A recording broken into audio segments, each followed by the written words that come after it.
It should be done, really? actually. Yeah. Yeah. Game men should design If stuff. I do not have They're a gay fucking man great. design my clothing, I feel a little not masculine. Well, what, with the nipples and everything? I want. If a gay man gave me nipples, it'd be great. I want Did a gay a man also woman make or a a pirate gay too? man designer to make me look sexy. That's what you got to do, guys. Anyway, Mhm. let's get started. Jeez. Yeah. Good afternoon, folks. Welcome to Smudcast number 269. This is Batman, the 1989 movie. Is a bad Batman movie. And if you don't know who this is from HiTop Films. We just covered a HiTop Film video a few days ago, and we liked it. And we're like, hey, this is a good video. He's got some good points to make. And in this one, he's got some other points that were a little controversial, to say the least. This has about almost 900,000 views. It has 30K upvotes and 6K downvotes. So a little bit of controversy here. Not sure why. We have to find out. That's why we're doing I'm this. sure he mentioned that Not really. Batman kills in this and he doesn't kill anything else, and it's like, okay then. Well, it is a 15-minute video, so we'll take our time and go through this. I'm sure he has lots of stuff to talk about, which is great. His videos are very well done. He has lots of cuts, lots of editing, and we always appreciate the sound quality, the cutting quality of how he transitions. So always fun to watch, always fun to listen to. That's at least half the experience. So Does he make the music louder than him talking? I can't remember. No, I he don't think doesn't. does. No. Yeah, He's that's one of the best. That's one reason why I actually liked his video. On the last one, I was like, Yeah, HiTop is one of those people on YouTube that he's more logical. He lays everything down on the table in his perspective and just lets you see for yourself his side of the story, more or less.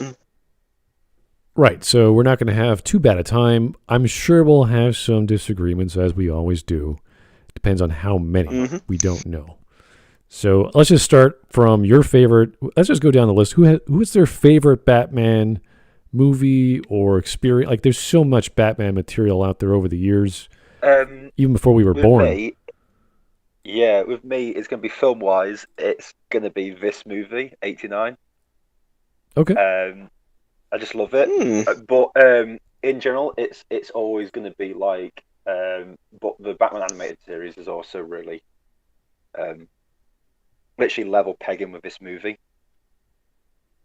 With everything, I just enjoy that. I think Kevin Conroy and like Mark Hamill are great. Conroy in general is one of, if not the best Batman. Yeah. Okay. How about you, Gingaman? What's your favorite Batman media? I just said. Oh, you did? Yes, it's like Conroy in general is one of the better Batman out there. So anytime, even wait a second, Conroy was in Batwoman. In case you didn't know, he actually played a live action. Yeah, for Crisis. Yes. Yeah, and that Batman was fucking awesome.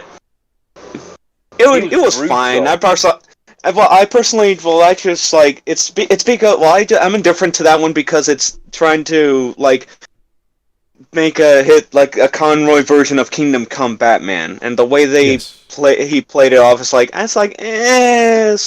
it's still good. I'm just indifferent to it. Right. Yeah, okay. It's like I would easily watch something with him in as that. It's just like a Kingdom Come movie. Yeah. Oh yeah, for sure. Yeah, that'd be great. It's just the fact that they had to like bump him off because they knew he was too much of a good fucking character compared to every other character. Well, it also helped that he also had the exosuit, which is part of the Kingdom Come story anyway. Yeah. So. Yeah. Well, for me, my favorite, and there's lots. Like we can go to the games, we can go to the Super Nintendo, we can go all over the place with media. And I'd say my favorite is still Mask of the Phantasm. Once I saw that was in theaters. You could actually watch that in theaters when it came out. Yeah. Even though it was pretty much a TV movie. That's also Conroy. Oh yes, no. These are like the storytelling, the drama was all there. It's nothing special as far as plots or this or that, but I thought that was the best example of Batman in all the media I experienced. But the overall quality is still really high up there. Oh yeah. It's just Phantasm. It's like that's the sort of like that movie that most people hold to, like, you've got to reach that standard to be classed as a good Batman movie. Do you know what I mean? So anything that challenges Batman to be Batman, I think, is worthwhile, especially when you're in a relationship or trying to be in one as Bruce Wayne. It's very difficult for him to balance those two things because mostly, as we know, Bruce Wayne, or rather Batman, Bruce Wayne is just whatever. He doesn't care. It's just this thing he does while being Batman is the focus of the story. And that's what we come for. Well, it's because almost like Batman is the alias, and no, Bruce Wayne is the alias, and Batman is his actual true self. Which makes him Batman is the real in a strange way. Yeah. Well, I'd say it's opposite in that, because in Batman's case, Batman is the person and Bruce Wayne is the secret identity. With Clark, it's in the traditional sense. Yeah. All right. How about you, Wisp? Really, he is the Kryptonian, and although he grew up as a human, it's still the human persona is still not the real him. Yeah. In terms of his morals and his personality and who he really is, the human side of it is it takes more priority. In that sense, I'd say there's no difference between the two, because Clark Kent and Superman are the same in the regards of ethics and philosophy. Well, that's why he doesn't wear a mask as well. But anyway, what's your favourite Batman? I have to go with the animated series. I only heard about Mask of the Phantasm recently. I think even on here, and haven't watched it yet. But I definitely will, as much as you praise it. A reminder that it is canon to the DCAU, by the way. Yeah, you've got to do it. You've got to watch it. Yeah. Okay. The recent the Justice League cartoon movies, they're also part of that. No. The Fatal 5. No, Fatal 5 is canon. It just takes place after Unlimited. Yeah, Fatal 5, but everything else is new. Just with the recent ones. Well, most of them do. Most of them do. Like the Mr. Freeze one, that's kind of canon. The one that isn't canon is like, what was it called? Brainiac Attacks. That's not canon for Superman. Very strange. Yeah. Anyway, in regards to the movies, I have a really tough time making a choice, because it's with all the Batman movies I've seen, it's that all other characters overshadow Batman, and that makes me have a weakness for the Tim Burton one due to Danny DeVito as the Penguin. But I can't tell you about the Batman types, because I don't know. I can't say that they're not none of them are convincing me that I have seen. So not even Christopher Nolan, none of those, they were not for you.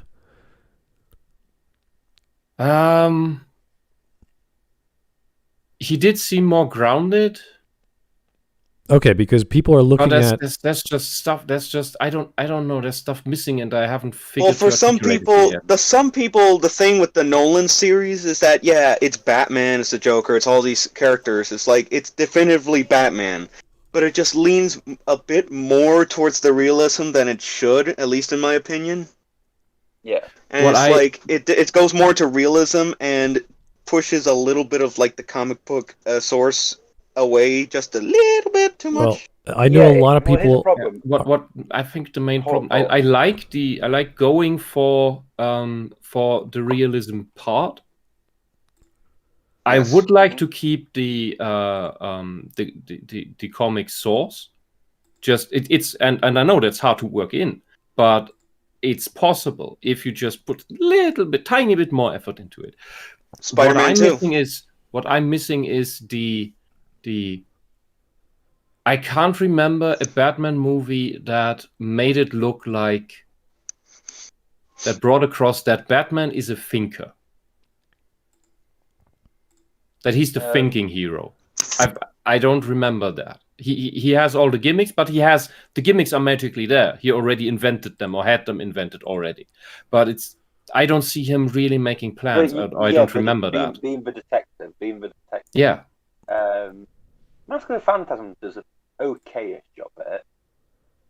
But then again, it's coming off of the animated series where they did. Yeah. I mean, that's part of why. Purely and purely in the live-action movies, I can't remember where he does that. I will say that the most recent offering on the trailer for the Batman is extremely hyped. So the Batman is the Matt Reeves director, I think. Yeah. So that is everyone's excited for it. It got pushed back. Robin Pattinson? Yeah, it got pushed back a year or two now. So we're waiting another year for it to come out, 2022.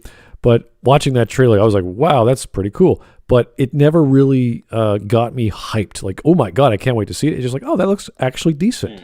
I thought it was going to be horrible, and actually it looks pretty decent. So I'm okay for it. I'm waiting more Batman content.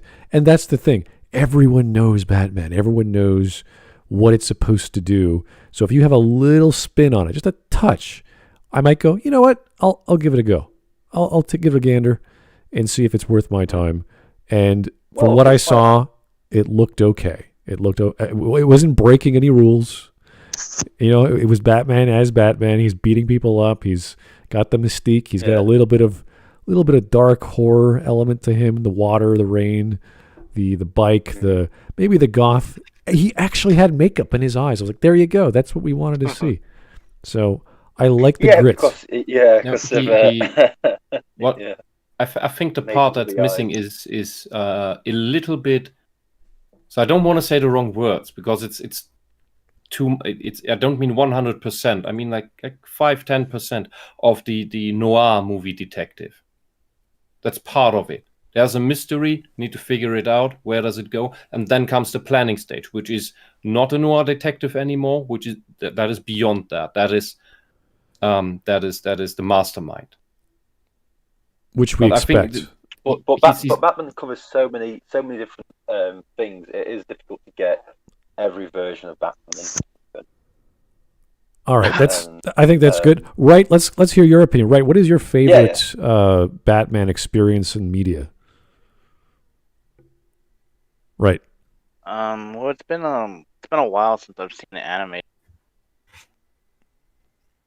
I think for now, I would say Batman Arkham series. Right. I really find Kevin Conroy and Mark Hamill. 1 second. Oh, shit. Let me switch servers just in case because we might have some audio problems. Yeah.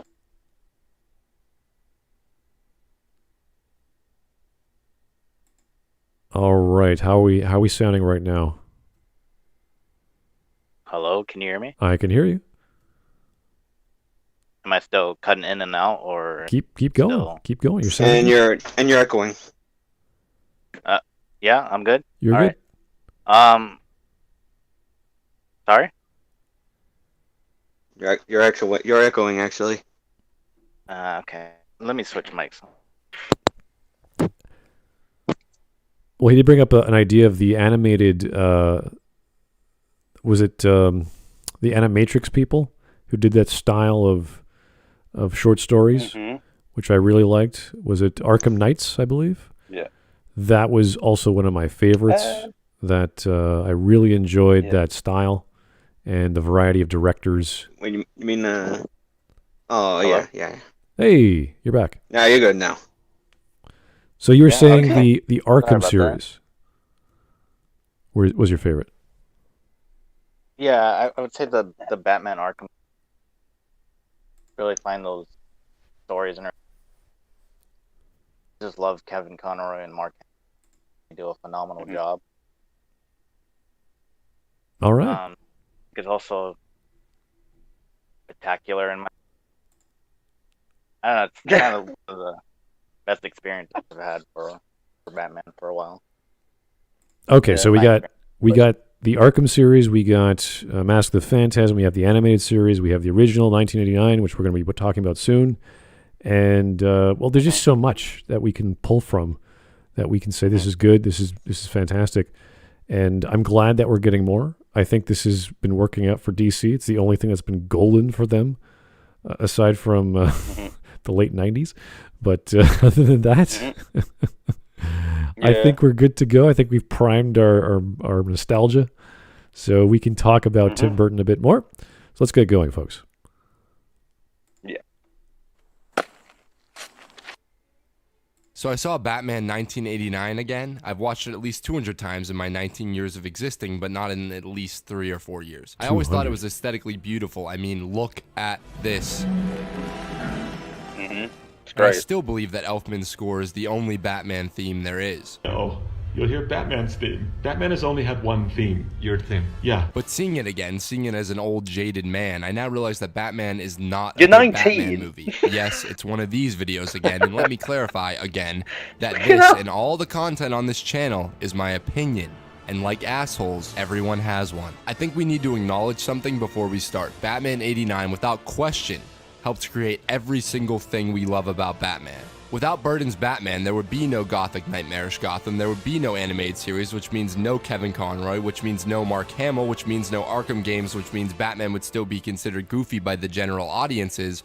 Also, without Batman and Batman Returns, there would be no Batman Forever, which means no Batman and Robin to kill the franchise, which means no Nolan Batman, which means no Dark Knight, which means no Man of Steel, which means no BVS, which means no Justice League. Yeah. So fuck Batman 89. I'm joking. The point of that is for you to understand that the latter ones we can argue about. Say that I'm not denying the cultural influence and the Batman influence that the 1989 film has. Plain and simple. The film is and will always be a generation-defining classic that reinvented the superhero genre. That being said, taking a look back at the film now, Batman is not a good Batman movie. So like the Homecoming video, Batman is not... Okay, so we have to define what exactly is a Batman movie, and it's hard to say because we have to use the original as a basis and say, well, we can't connect that as a criteria. We have to go back on other movies like Batman Returns or Batman Forever or the Nolan films or whatever. What is Batman 1966? I don't know. Maybe. It depends. What is a Batman film? Yeah. So what makes a Batman film? And that's what we have to ask him, because this could be anything. And obviously he doesn't like it. Yeah. So we got to find that out. A good Batman movie for 3 big reasons. The character of Bruce Wayne. All right. The movie isn't about Batman. I honestly believe that Alexander Knox, I like to call him Discount Bill Murray, has more motivation and character than Bruce Wayne or the Joker. What does Bruce want in this movie? Why is he Batman? Pretend that you don't know the whole "I will avenge you, mother and father." We only find out his parents were murdered at the beginning of the 3rd act. Oh my god. Yeah, that's fine. Look on the face. Oh my god, that... Why? It wasn't in Ghostbusters. Please stop showing this when we talk about 89. But Burton chooses to make the Joker the one who killed them. So Batman's goal becomes stopping and killing the Joker. Yes, killing the Joker. He even says it. Kill you. Yeah. Idiot! That right there is evidence enough that Burton doesn't really get Batman. I mean, for God's sake, just Batman look. kills The beginning, Joker in his just first felt he was appearance. black. You know, just there was no don't question about realize it. I don't know why this is such a hard concept for filmmakers to understand. Batman, under no circumstance, should kill people. Oh, but Alex, Bob Kane had Batman use a gun and kill people. I don't give one flying fuck about Bob Kane. Bob Kane didn't create Batman. He created a shadow knockoff, a pulp noirish hero. Bill Finger That then. version of Batman lasted about 2 years. The definitive Bill Finger Batman that has been reinvented, rebooted, and revitalized does not kill people. I know Bob's trying to take credit for everything. Everything you would think is good, that's Bill. Accept it and move on. Batman not killing is what makes him so compelling. If he kills criminals, there is no moral conflict. He is no better. I wouldn't say that just because he kills makes him a bad hero or a bad Batman in that sense, because there's many iterations of Batman in Elseworlds comics and offshoots that has become mainstream. There's Man-Bats. He is literally a blood-sucking monster bat creature. Yeah. So Yeah, but I wouldn't include the Elseworlds types. Okay, like I said, the very first time that Batman meets the Joker, the Joker gets killed, and it was meant to be, killed off straight away, but it was interference from executives high up who wanted to keep them coming back. So, yeah, he has killed people in the past. And like when it comes down to his no kill thing, it's like if he, I always see it as he will do everything he can to save everybody. I see it as that. I don't see it as a no kill rule. I see it as he will do everything to do it. Yeah, would it make sense to say that he, as the character was developed in the process of writing the character, that he seeks that he seeks to not kill unless driven to the absolute extreme. He's the type of hero who, despite lacking the powers of Superman, still tries this. He's much more limited. He still tries to achieve this. He's the paragon that tries to jail you, that tries to bring you to justice. Killing you doesn't bring you to justice. It just it's the easy way out for the criminal, if you will. It's vengeance, yeah.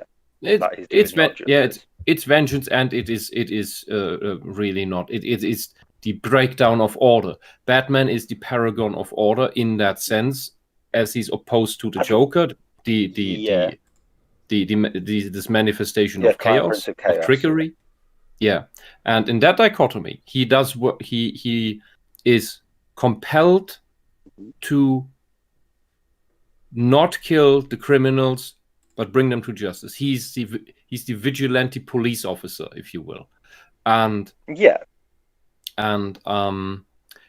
which. If when you go from that position, what makes a Batman movie or any Batman story is that he does not punish his way through the main villain. He is the type who tries to convince the villain to stop. Yeah. Talk your way through the villain. No matter how many henchmen you have to go, he will try to talk the villain down into stopping whatever he's doing. My only thing is where did the no kill rule come from for Batman? Because obviously it started off with killing, and then you have to remember, what is it? The comics had all that censorship put onto them, didn't they? Yes. Where there was no that's where all that campy stuff started coming in from. Now, if that never had happened, would Batman had got that no kill rule? That's always been my question in regards, because even in Batman the animated series, he's killed people. I do not know. We need a Batman expert on that. Well, at the end of, I'll give you a best example of it. At the end of Mad Love in 1999, Batman literally punches the Joker down a chimney stack. Now, we all know, due to Joker immunity, that he'll live. But in that scene, he is literally punching a normal human being down a 250-foot chimney stack, which should lead to his death off of a moving train. Yeah, he's accepting that the Joker dies from this. Yeah. It's which makes it, from Batman's perspective, a killing blow.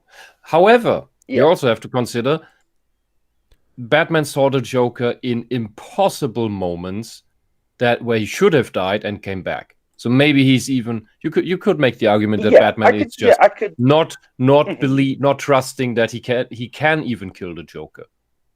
Mm-hmm. That's possible, but what I'm saying is when you start saying that, you can put that forward as like as a point, and that's from the animated series. So the question would be, when did the idea come up that he under no circumstances wants to kill? I'm just reading I'm reading a little blog post here. It's from Batman #4. This is back in 1940, where Batman tells Robin, "We never kill with weapons of any kind." And this is like within 2 years of the debuting of Batman, that he did carry guns before that, and he did kill people with guns. So for whatever happened, I'm not saying with like killing people with guns. I mean, there's other ways to kill people, as in punching someone off of a tall building. No, but if you have that if you give yourself the rule not kill with weapons, then you are still open to kill people in a fist fight, for example, or push someone off a ledge. that involves killing or accepting that the other one will die, but not necessarily.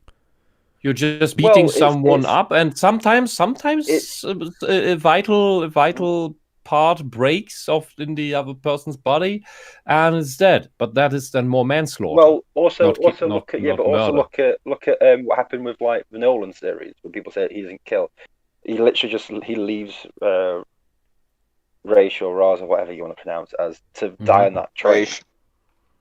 Raish. I think it would make more sense to say Batman seeks to not kill. Yeah. But accepts that it happens as part of the job when being sloppy or just circumstances are just shit. And I know people are going to start saying, yeah, but you complain about what happened with Snyder's Batman. The main difference is Snyder's Batman's murdering people with guns, as in like literally blowing them away, blowing them up with machine guns. He literally shoots a machine gun into a gas canister in Batman v Superman to blow up another human being. That's something that Batman wouldn't do at all. And I just want to point out that's a difference. So I understand this not killing with guns, which he does in this, which is a bit like, okay, I don't agree with that. But with other stuff where he kills people with finding them, it's something that's happened in other Batman stories before, like in The Killing Joke. He actually kills one of the little midgets on punji spikes, but no one ever mentions it. No one even looks at it and everything, like that. And he's actually killed somebody. So in the Arkham games, he pretty much. I know Solomon Grundy comes back. He can keep coming back, but he does go in for kill shots on in City, and he also pretty much cuts up Clayface to nothing, as in like it's there's loopholes that he goes through. But I agree that he never kills. That isn't what killed Two-Face, though. Okay, in the chat... Yeah, but what, in Forever, he just throws coins to distract him. So in the chat, Light Yagami is giving some background, and that is... Yagami says, Batman Under the Red Hood, Batman Return of the Joker, and now scroll up. Batman Gotham Gaslight and Batman versus Teenage Mutant Ninja Turtles are the best Batman films in my opinion. Okay, those are all. The background stuff starts later. Batman killing the Joker in the Killing Joke comic was supposed to be an alternate origin of the Joker and Batman, and the comic was supposed to end with Batman killing Joker. But then DC made the Killing Joke into the main DC continuity, which they never explained on how the ending of the Killing Joke was supposed to end whenever they brought the Killing Joke into the main DC continuity. But this is why. Simply put, he didn't kill the Joker. Yeah, but this is why I never said he killed the Joker in the Killing Joke. I said he killed one of the little midgets who were helping the Joker. Yeah, so it's DC messed up the continuity. Yeah, and then the no-kill rule. How exactly, though? What? How exactly did he kill what? How DC messed up the continuity? I don't see it. DC always messes up continuity. Don't worry about it. That's true. That just goes without saying. All right. Here's the appropriately named the Bat Boy. Thank you, sir. Batman's no-kill rule came from the agreement of Bill Finger and the Comics Code Authority. Bob Kane preferred a brutal Punisher type, while Bill Finger wanted an honorable hero who didn't kill. And HiTop does bring that up in the video. Oh, briefly. He does? Okay, let's actually go through that because we've been talking for a bit here. Yeah. Let's keep going. Yeah, sorry. Than the Punisher, Wolverine, or any other edgy hero. So in Batman 89, making Bruce a killer, making the conflict as simple as Batman wants to stop and kill the Joker because he killed his parents, does not do justice to their fascinating relationship. The original writer of the film, Sam Hamm, has this to say about the choice to make the Joker murder Thomas and Martha Wayne. I plead innocent. Didn't do it. I did not have the Joker being the murder of Batman's parents. That was something that Tim had wanted, from early on, and I had a bunch of arguments with him and wound up, talking him out of it for as long as I was on the script. Now, I read all of Sam Hamm's original script, and it very much is a Batman movie. It's about Bruce and his psyche. The final film doesn't choose to focus on anything to do with Batman, really. Tim Burton has clearly never read a Batman comic in his life. Or has he? So on the cover of one of the most famous Batman stories of all time, there's a quote by a certain director. But then years later, he had this to say. And in the piece, it said, when asked for comment, Tim Burton said, anybody that knows me knows that I would never read a comic book. Which maybe his memory was failing him. Yeah, but also, it's Kevin Smith saying Who knows, this, man? so Who knows? Exit I personally out. don't think Burton gives a single shit about the character of Batman. Why in this film did Bruce Wayne decide to be Batman? The only reasoning we get is... It's just something I have to do. Why? Wait, we don't need an origin story all the time. But why can no one else do it? Is he trained? What has he done with his entire life? We meet him as an adult Batman, and all we know is he likes to play dead, he's rich and a bit crazy, and he is what the plot needs him to be. He figures out the Joker's chemical scheme when he needs to be smart, he's romantic when he needs to be romantic, and he can fight when he needs to fight. As far as we know, he has no moral guidelines, and he is Batman because he's completely fucking insane. That's now, true. None of this is on Michael Keaton. Yeah, that's true, So much of this pretty shallow protagonist. Keaton's performance is cool, intimidating, and likable enough that we view this murdering madman as a hero. But besides Keaton's performance, what makes you like Bruce Wayne in this movie? What makes you want him to stop the Joker? Why do we even give a shit about this guy? Seriously, go down in the comments section and let me know. What do you like about the character of Batman in Batman 89? Okay, there's lots of things to like about the film. Easily. He is dark, he is brooding, he is a badass, and he's single-mindedly just going about stopping crime. He is looking... That's why I toxic like masculinity. Yeah, he's oozing a toxic masculinity. Masculine rich boy. It's great. Yeah, I love him. I want to be him. And if I can't be him, I want to make love to him and be with him. He's a handsome, rich, powerful businessman who happens to only sleep for like an hour a day or something. He hangs upside down to keep himself fit. He works out every day. He is what Batman would be. A recluse. As Bruce Wayne, he'd be a recluse and he'd be a weirdo. Like, because he'd be up all night, not really wanting to go out, not doing this. He'd have mental problems because of... You have to have mental problems to dress up as a fucking bat. Right? Yeah, the right? movie... And he's exactly.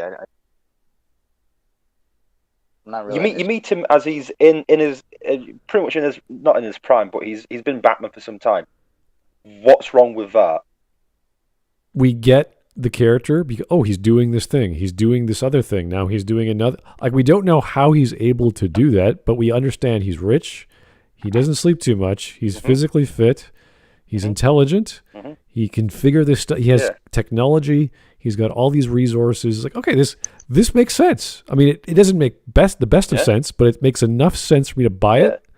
I say, how would he get out of the situation? He's obviously been doing this for some time, so he knows what he's doing with things. Okay, that's fine. I don't need to see. His problem with that, it's not convey the information for normies. Is that the problem? Yeah, pretty much. But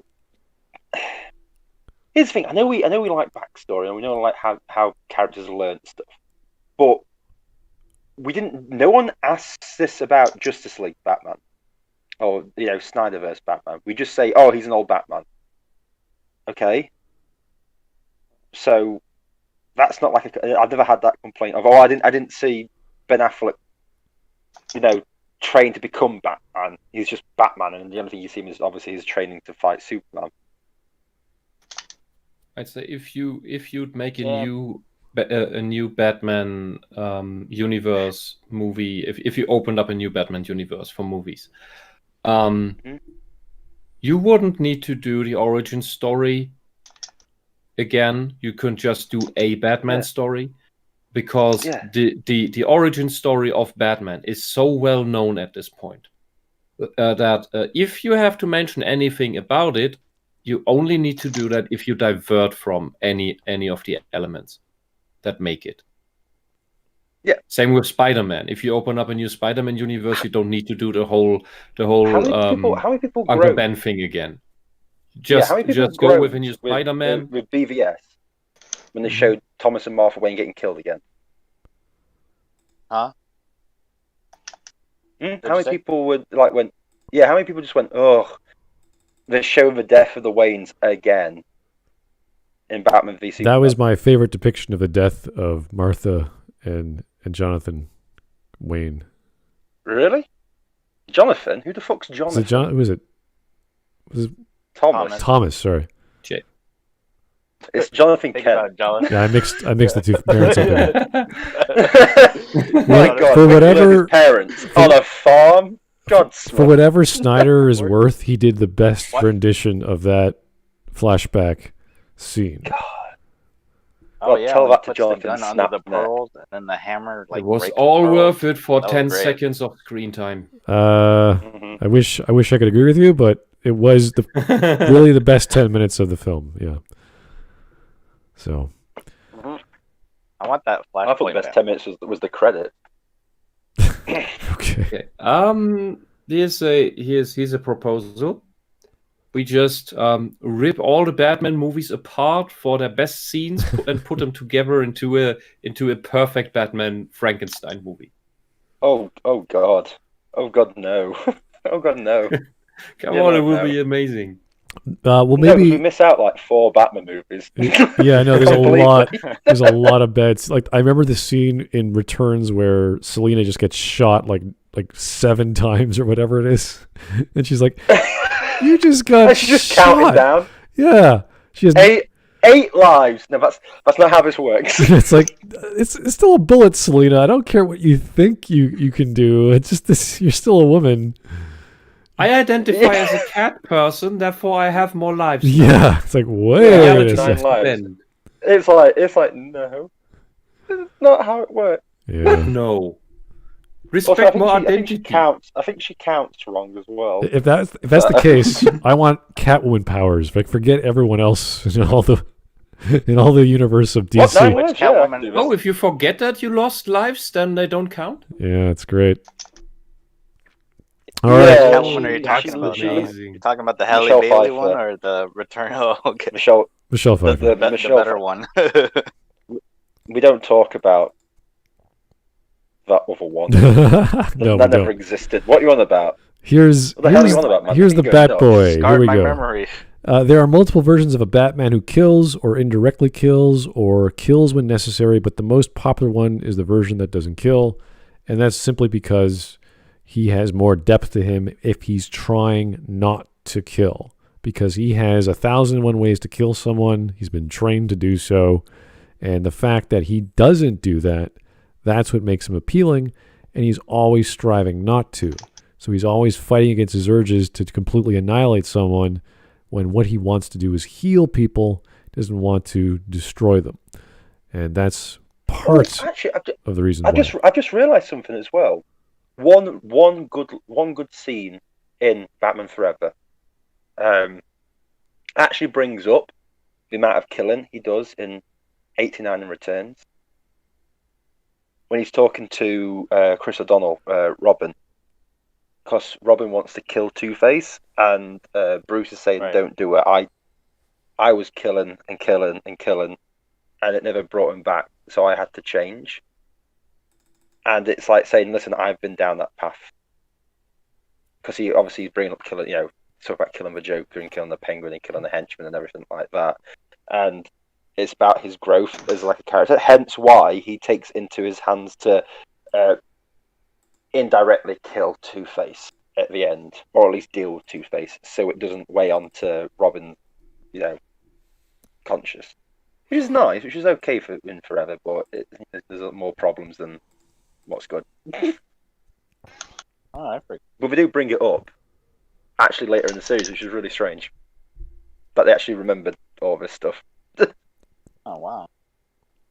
Here is Todd Howard. Hey, Smud, what's up? Hope you're doing well. Did you know the Record of Ragnarok anime comes out in June? I didn't know they were making one. Holy crap. Oh, my God. Of course they make one if it's popular. Okay. Anyway, this Smudcast over while Smud goes and squeeze like a fangirl for the next 2 months. You know what? If you like Norse mythology and Japanese mythology and a bunch of other Greek and Roman mythology, you'll probably enjoy Record of Ragnarok. So, and if you like fighting, so yeah, You've mentioned before. Yeah, you gotta like cage matches with gods and historical figures. So a bit like the homeless people down the end of my street, then. If one of them is Jack the Ripper, yeah. I probably. Yeah, I don't know. A good chance. To be honest with you, Smud, there's a pretty good chance of that. It's fun. It's all fun. This is pure fighting, and there's all the history behind the characters and the gods and the pantheon of gods and all the mythos. So yes, I'm glad it's coming out. It is a well put together, well drawn, well dramatized manga. Is it amazing? It's over the top for being amazing. That's the point. So I wouldn't say it's amazing piece of artwork, but as a whole, it does the job very, very well. So good stuff. Thank you, Todd. Anyway, let's keep going with the video. Yeah. You haven't over, okay? 3, 2, 1. I really have no clue what you guys answered, honestly. Besides Keaton, there just isn't really anything there to empathize with or grasp. Batman himself in Burton's 2 films looks great, sounds great, and has some cool lines. But there is absolutely, positively, nothing human about this Batman. Okay, so Batman's not meant to be human. Let's look at Batman as an idea. I don't see him as a human. I see him as this scary specter in the middle of the night going around trying to save people. Now, it's kind of weird. I don't know how many people would be out at night wanting to get by, but you have to imagine those are the downtrodden. Those are people who are really poor and don't have any place to stay, or they're not on the best side of living. So he's the one. Yeah, Gotham is a hellhole. Right. That's what you have to always remember. It's It's not a normal city. People seem to look at it as a normal city. It's not. It is literally hell on earth. You have to imagine. I would think there. like New York in the 20s or 30s. Imagine a clean Detroit, and you're getting close to how bad. Just amp up the level of crime by about, I don't know, 4 or 5. 100,000. Well, not that high. That's 100,000. There'd be nothing left. No, it's insane the amount of crime. What? No, that's how bad it's depicted as. It's certain things. Like there's one comic where, what was it, No Man's Land, where you just have an earthquake and it turns into a fucking post-apocalyptic world. That was awesome. So they never really go into too much detail on how all the crime is the way it is. Is it because of politics? Is it because of a lack of police force? We don't know the entire backstory of Gotham. There's also in the comics there's also a supernatural element as well. They try to explain it away with the Ra's al Ghul's Lazarus Pits. Lazarus Pit. Yeah. Well, that's done in the Arkham game, as in like a way to do it, but. With stuff of like Solomon Grundy, the land is pretty much cursed under Gotham, and it literally just drives people insane. So somehow that means we organize criminal families into Gotham. They no, what it means was it was like, so crime was happening, but it was allowed to run rampant because people were null to it, but it also allowed. The insane criminals that came along after were just a natural progression. It was always going to get worse and worse. And it's just lucky that one person who had the, like, because the Waynes, with Bruce Wayne, he's pretty much insane as well with Gotham, but he's decided to use all that for good, and that's the only thing really. That's keeping Gotham from slipping into just chaos completely. It would explain why Bruce Wayne would be that crazy to go traveling around the world for a decade to learn every martial art and every style of lockpicking and boxing and detective FBI work, all this stuff. Say, I'm going to go dress up now in the middle of the night and fight crime. See, had it been done by Disney, all what would have happened is because the Joker turned up, the light side, which is Batman, would have risen to fight the darkness with the dyad of Gotham. Wow. I've just ruined everything for everybody now. So the point was, the idea is that Batman is this mystical character that scares children and criminals alike. Yeah. Because he's so not human. Yeah, we've mentioned it before. The difference between Batman and Superman, where Superman saves kids, and they're all like, "Yay, Superman!" And then Batman saves kids, they're like, "Oh my God, Batman!" and run off, and just like they're terrified of him. Which is kind of the point. He's supposed to scare people. He's not supposed to be identifiable. He is a terror in the night. That's a bloke in a bin liner, just running around. It's that's not terrifying. He is the boogeyman. He is the guy that scares the crap out of you to stop you from what you're doing, or else he'll beat the shit out of you. He's Batman. Batman is the guy that the boogeyman checks his closet for at night before he goes to sleep. That's the thing with him. Yes, he's the guy who, to use a goddamn Hellboy phrase, there's things that go bump in the night, and we're the things that bump back. Yeah, that's Batman. He's the thing that bumps back against the evil. He frightens evil. No, that's Hellboy, which came out before John Wick, so John Wick copying it so hard. All right, so that's one way to have a character not be human for the purposes of not being human. You don't give him human elements. You don't give him backstories. You don't give him this and this and this. You just enough to explain his motivations. We have that with Batman 1989, the death of his parents, and then all the weird behaviors he does when he's going to bed. He wakes up in the middle of the night and starts training and hanging upside down, I guess like a bat. I don't know what the point of that was, by hanging by your ankles or whatever that was. I'm not sure what that does. Giggles. Yeah, I don't know what kind of exercise that does for your feet. I don't know what that would do, but maybe it's ankle exercise. Like, get strong ankles to fight crime. I don't know. I don't know. Rich crazy people exercise. Who knows? It's one of those fad exercise routines. Anyway. Yeah. Jack is dead, my friend. You can call me Joker. The Joker. Oh boy, I'm gonna get the dislikes for this one. Yes. We talked about the lack of Batman's character, but we didn't touch on the Joker yet. Now don't get me wrong, Nicholson's performance is a fucking riot. When I saw the film recently in the theater, every single little Nicholson bit in the movie had the audience in tears. But just like Batman, there's nothing to this Joker other than Nicholson's hilarious performance.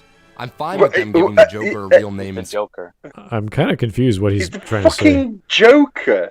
When you're saying there's character, nothing nuanced about the Joker.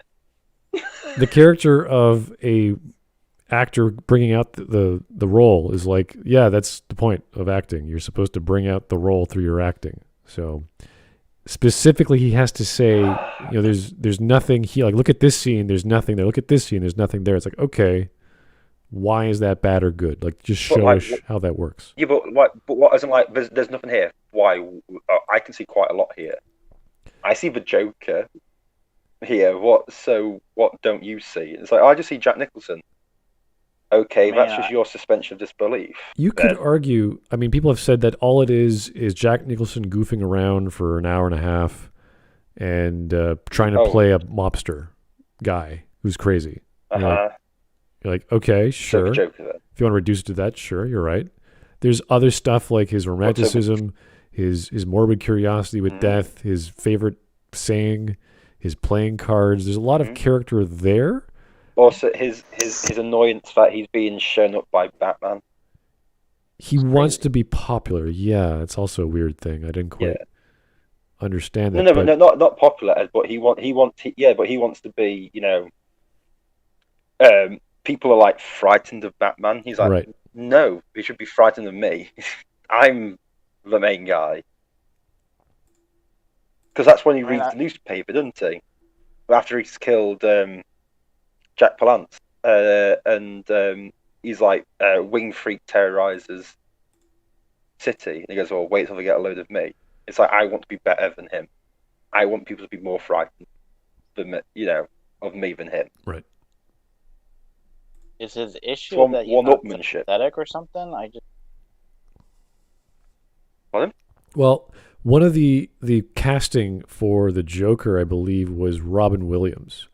And it was argued that if he was given the role, just how goofy and how dramatic would the role of Jack or the Joker have been? Because Robin Williams can act. He's a dramatic actor. But he's also a hugely comedic actor as well. Whereas Jack is mostly dramatic. At that point, Bill Murray was meant to be Batman as well at that point. Bill Murray? Really? Wow. Yeah, Bill Murray was actually intended to be the Batman with at the start, yeah. Jeez. That would have sucked. Oh. That would have been insane. Yeah.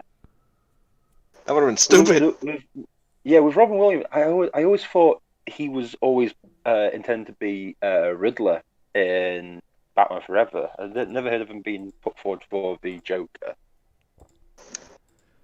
He probably would have been Riddler better. Oh, he could do both. I think he could pull off. Jim Carrey?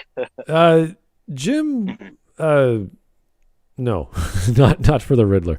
Jim was Canadian. Yes, that's correct. Jim was a very funny that's man. all I can say. And now he's a crazy funny man. So I don't know. If it was another movie, maybe he would have worked as the Joker a lot better. But not the Riddler. The Riddler is a kind of a ponce. He's kind of this super smart guy who just stuck up prick. He's just I'm gonna. Jesse Eisenberg did do it the best. Oh God, did he? Oh wait, I forgot. He was Lex Luthor. Jesse Eisenberg. Oh no, he played Lex Luthor. Yeah, he played Lex Luthor. You see, he should have played the Riddler. He should have played maybe not Lex. Not Lex. Yeah, that could have worked probably a little better. That would have been a better movie. If he was trying to play Jim Carrey's Riddler, yeah. It would have been. Yeah. If he was trying to play Jim Carrey's Riddler, I think he would have done a better job than playing as Lex Luthor. Yeah. Yeah.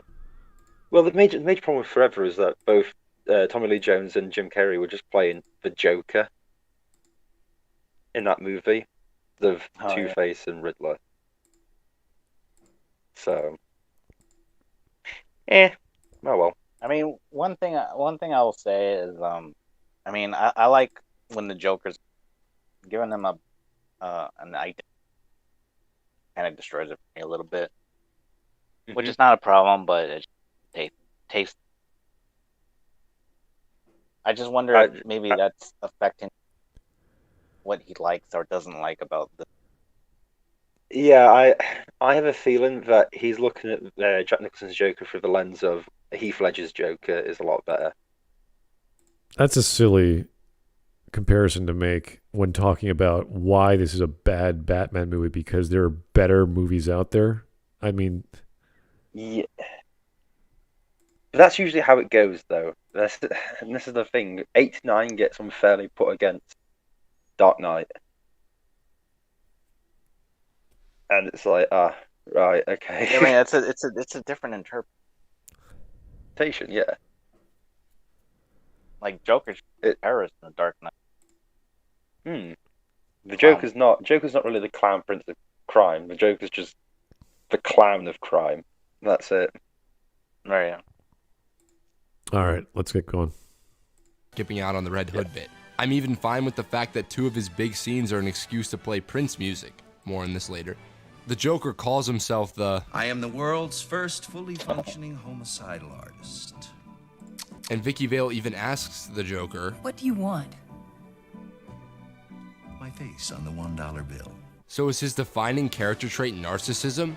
A little song, a little dance, Batman's head on a lance. We know what he wants. It's obvious. He's opposing Batman. We get it. Why is that complicated? I don't know why it needs to be any more complicated than that. You just said it was okay. What did I miss just then? Because I keep dropping out. the Joker's beyond cynicism. He wants to prove a point to Batman. Yeah. And that's bad. I'm not seeing this as a problem in the narrative. That it's pretty straightforward. It's not that depth. It's not that deep. It doesn't have to be. It's a comic book movie. It's about a gangster who has a second lease on life. And he sees Batman as his main opposition. He's gone nuts as well. He's nuts as well. Yeah, they're all crazy. Everyone in this film is pretty much nuts, except for the people like are trying to follow, like the reporters and the normal. Commissioner Gordon. He's not sympathetic enough. Pennyworth and Alfred. It's like, yeah. I can't relate to this Joker, so that's bad. Yeah, but here's the thing: not every Joker's got to be some sort of philosophical nut job. I mean, idea, or all this sort of stuff. They can't just be goofy Jokers. Well, look at Hamill's Joker. I mean, maybe not too goofy like what Leto did. Yeah, well, his wanted to be goofy and also philosophical, which didn't work, and also dressed like Jesus for some reason. So he could give Batman a reason. Yeah, but I'm just saying, like, you look at Hamill's Joker, which is obviously based off of this Joker, and it's like everyone loves that one. Why is that well loved? But with this one, it's like there's nothing to connect him. He just seems a bit bland. It's like, what do you mean? We know what he wants to be. When he's Jack, he wants to be the top dog, mob buster. As a Joker, he's done it, but now as the Joker, he wants to do things for fun as well and be theatrical. I don't know, he just wants to be performative. Yeah, we have to get the motivations of the characters clear, and that it comes across very clearly every single scene with all the main characters. Joker wants to paint the town red, sometimes literally. He wants the love and adulation of the people, as well as secretly kill them because he's a psychopath. Murdering, yeah. So he's just doing crazy, zany stuff because he can get away with it, and he literally throws money at a crowd of people just so he can get them all in one place to kill them. Yeah. And what was it in the novelization, or not the novelization, the comic book adaptation of this movie? They actually add addition. All that money's counterfeit money. It's all $1 bills with his face on it. That they're fighting over, when I read it, I laughed a little bit because like, oh, that's actually quite a nice addition that you put in. Obviously, it's not in the movie, so you can't really, should have been in. Point out. But it's a nice little bit of trivia that they actually went, oh, that line he said, let's add something extra, because we're able to.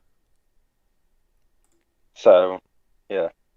But yeah, Joker's motivation, this is very simple. And well, he even said it was simple. That's what's funny about it. He's just like, it's very clear what his reasoning is, and that's why. Well, no. Not everyone has to have a complicated motivation. Some people can just say, I just want to do this because I enjoy it. Yeah, it's kind of like saying, I want a strip of sirloin or I want Kobe beef. Obviously, Kobe beef is the higher, more expensive cut, but you can still make a good steak out of a strip loin. Nothing stopping the chef from doing it to both. Yeah, I want an unraw bison burger. So, Oh, God. With the extra teriyaki sauce? Oh, no, without any teriyaki sauce. Oh, my God. No. I saw that salad night video. Oh. Oh, my. Poor Jello. Oh, boy. I have forgotten about that.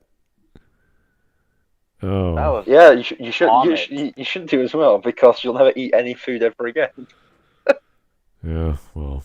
But yeah, this film is a very simple film, and it's done so simple, and like the writing's done really well with how simple it is. It works. Things don't have to be overcomplicated.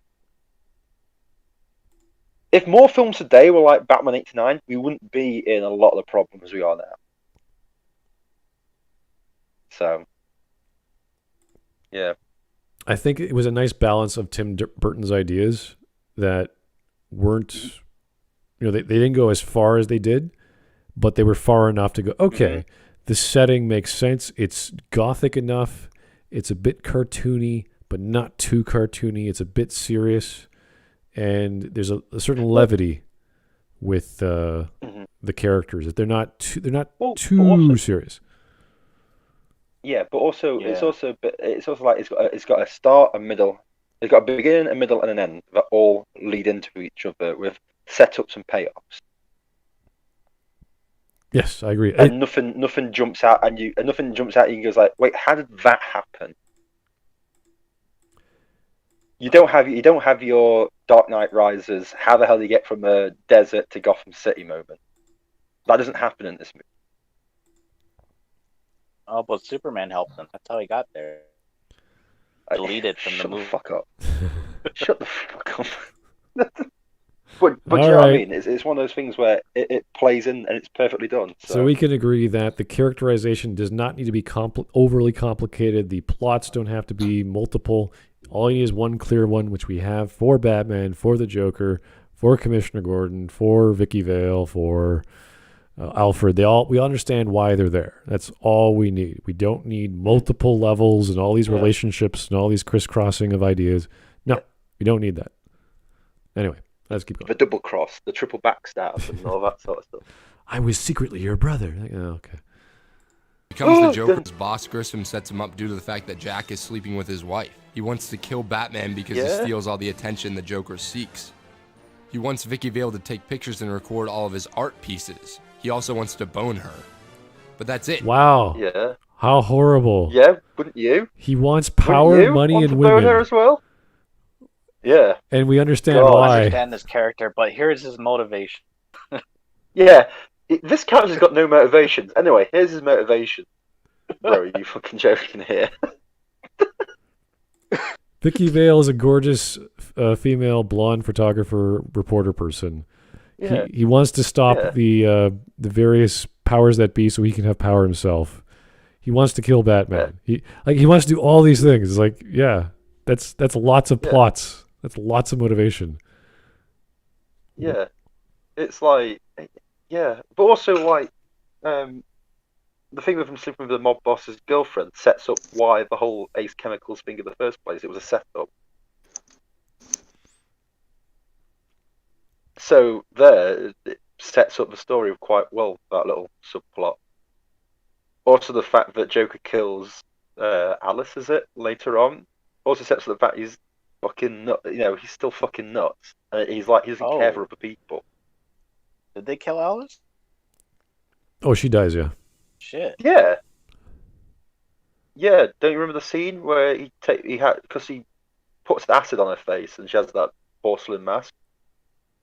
Oh.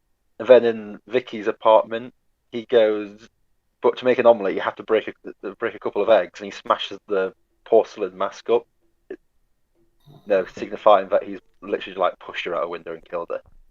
Oh, okay. Yeah. It's been a while. I gotta. That's why you never see her after this scene. That's the Joker's end goal? One of the most fascinating and complex characters in all of comics, film, and television is reduced to a narcissistic artist? But Alex... Literally, you just showed the Christmas with the Joker, where the Joker just wanted to get Batman's attention to shove a pie in his face. I would say... That is the Joker's entire motivation for that episode. I would say a narcissistic artist is a pretty good... reduction of defining the Joker. I think that's pretty good. Yeah, but you can't come out and say, well, it's kind of simplistic, and then show a scene from Christmas with the Joker where his literal entire plot is, I want to shove a pie in this is Batman's nothing face. more than a super fan of Batman who's read a lot of comics and done every other thing he could do to play and experience Batman universe. And goes, well, this comic does this with the Joker, and this comic does that with Batman, and this comic is the best rendition of Jim Gordon. You're like, yeah, you're right. Yeah. So why is that your standard? Why can't you just appreciate the film for what a film? Why is that? Like, what's the best idea of a Batman film for this guy? Is what I want to say. Like, what do you need for this to work for you? Because with this one at the lowest level, what Batman 89 is, the Joker wants to take over Gotham, and Batman's got to stop him. Right. Like what I'm trying to say. Pretty much 90% of all Batman v Joker stories. Yeah, I know, but like there's so many movies and movies or TV shows and all these media of Batman. I like to compare it to what I know as Mass Effect. So we have the 3 Mass Effect games. There's all these spin-offs and other shit like that. But I always go back to the first one because that's where it all started. And that's the same way with this. Why does the first movie or why does the first game work so well and the sequels and the reshoots or the whatever the retakes, all the other iterations of these stories not work as well? And if you're saying this doesn't work, then you're saying, well, it has to work somewhere else. Where does this work? What other movie does this work properly? Like, you don't like the Joker in this movie. Where is he the best? Keith Ledger's? Which one? Like, why? Yeah. Tell us why. Because with Keith Ledger, he's a great rendition, but he's still crazy. He's still an agent of chaos. He's a bit more down to earth, but no one knows about him. We don't know where he came from. We don't know who makes his clothes. Yeah. He's still a giant what's his mystery. Motivation? Chaos. Yeah, what's his motivation? Chaos and to take control of Gotham. What's Jack Nicholson's motivation? Chaos and to take control of Gotham. They've both got the exact same, goal. Just one difference of the Joker in Dark Knight doesn't want to kill Batman because he has fun, whereas the Jack Nicholson one wants to kill him because he knows he'll get in his way. That's literally the only difference at the basic level. All right. It was 1989. The Joker wasn't established as a mainstream icon yet. Yes, I hear you, but comics like The Dark Knight because Returns this version is the one that did it. that explored how the Joker views Batman, how their rivalry is essentially an abusive relationship that neither partner will end. If you're going to cast Nicholson, if you're going to make the Joker more of a lead character than Batman, at least give him some character. Nicholson moves from scene to scene, improvising, that's what he's laughing, saying. and smiling, but his character lacks any kind of emotional depth. This movie decides to give the Joker a definitive origin, which is more than I can say for Batman, but why? What purpose does show? Okay, so the argument is there's more backstory to the villain than there is to the hero. And I say that's usually a good thing. You want your villains to stand out more in a story to oppose the hero. Now, in this case, Batman is larger than life, so you have to have him on a higher, if not equal plane, so that we can say, okay, these two people are going to be able to compete against each other properly. And I wouldn't say the Joker in this movie does, because Batman's so incredible, but he does enough. Yeah, I mean, that final fight pretty much shows the one equal thing when they get together. But when they're separated, they do clash more. Right. So it's kind of like, how do you make an appropriate villain for Batman? Like, how do you set that up? And that's the tough thing. So you'd have to spend a lot of time setting up Jack he's a mob boss, he's crazy, he kills people, he has all these plans, he has some sort of not a chemical genius, but he has some sort of understanding of chemistry to plant all these because he even mentions in his police report that he got a chemical degree.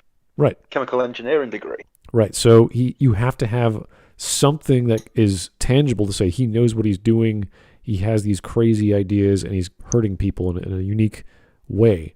That Batman has to come in to use his know-how to say, oh, I figured out what's going on, I have to stop that from happening. So that's an appropriate setup. Stop Smilex. Yeah, whatever that crazy nerve toxin does to Smilex. Give you again and again. Give you a crazy face transplant or whatever the hell. Yeah, I don't know how that works, but those ruby lips. Even Arkham doesn't explain it. Yeah, Arkham doesn't explain that. So yeah, it sounds like HiTop issue. Like, he wants to be an origin for Batman. Like, does he want a hard science fiction Batman story with like chemistry and physics and all these research going into Batman? He wants Batman Begins. I guess. I think that's what he wants. Maybe like I think he wants Batman Begins. Maybe like a Batman Year One sort of comic where it's all detailed and long story of how Batman became Batman, yada yada yada. Like, okay, fine. Even Arkham jump right into Arkham Asylum without that's like a Arkham Asylum is it? Decided to do an the Arkham series is literally set at the end of Batman's career as well, like in the last 2 years of his career. So, So when It's very Jack weird. Napier, before he is the Joker, add to the film? And it's simple Is it to to allow follow. the audience to empathize with Jack once he becomes the Joker? No. He's a No. piece of shit before and after his chemical spa day. Is it to create a parallel to Batman's arc? You know, like in Spider-Man when Peter becomes Spidey at the same time. Okay, we don't need to sympathize or empathize with the villain. We have to understand them the same way you have to understand everything else in the movie. That's funny. Spider-Man, what's Green Goblin's most? yeah, what's King Cropton's motivation and stuff? He's just nuts. Yes, that is literally exactly it. He's just that crazy. Spider-Man do backflip. No, what is William Dafoe's motivation? Because it's just William Dafoe in the movie. It's not the Right. Green Goblin. It's just William Dafoe. I just think that's interesting. Well, it's like That's weird. part of it is that Norman Osborn wanted to take his company back from the board of directors because they were snuffing him out. And he does that early enough in the movie where it's like the rest of his motivation is that he has none. He's just that crazy. Let do, Spider-Man. So this is won. This is one of the arguments we make for villains like, I say, Kefka in Final Fantasy VI. They're just nuts. They want to blow up the world. They have some reason to do so, but it's very, very childish and silly. It's like, oh, because someone treated you bad as a kid, no one believes you, you have a big ego. There's all kinds of silly reasons, and that's all it takes for one guy to have a bad day. And But Norman Osborn, as opposed to Kefka, does have a goal to achieve and achieves it, and the rest of it is just him being nuts. Yeah. Yeah, him being nuts. Yes. Which makes sense. But with the Joker, he has a goal to become a top mob boss. Oh, he yeah. achieves it. But this, within the world of Gotham City, where you have the guy who's literally being infected by some sort of crazy chemical to make him even crazier, and then you have another guy who's dresses up as a bat in the middle of the night to go and stop him. It's like, okay, yeah, we're on the same plane. Everyone's nuts in this story. We get it. We can follow along. Yeah, so we don't need some big psychological reason. Oh, he was traumatized as a child, and then this happened, and then this happened. Therefore, now he has this condition. Therefore, he's the Joker. It's like, no, we don't need to know all of that. We don't need this huge rational explanation. We just need a few key elements that are believable enough. Yeah. And yes, there is that sort of magical element of what's in the chemicals and what caused that. The same way there's like gamma radiation in Marvel Comics. There's always this magical element there. But that's not even here. It's just, who knows, crazy people, chemistry, and ego. And you got mob bosses fighting for power and yada yada. So Totally. works for me. And I just don't understand why he's comparing. Yeah, these two things. Yeah, these two movies, because it's a bit like. This wouldn't work, but this one doesn't. Okay. Yeah. Very weird. But anyway. Carry on. Anyways, is Wisp sleeping? I have no idea. Huh? What? Wisp is here. Some people in the comments were Well, saying you know what? If Wisp can get to sleep, that's a good thing, because whatever he's got going on with his drugs, the faster it kicks in, the better. So. Rum. Rum and drugs. What was the question? Are you okay? Are you asleep or not? Did I make noises? I don't know. Oh, you were asleep then? Yeah. No, you Someone- make noises. No. Go back to I'm sleep. just been a bit exhausting today. The chapters I went through. That's all. Just a bit drained. But that's good for later. Yeah.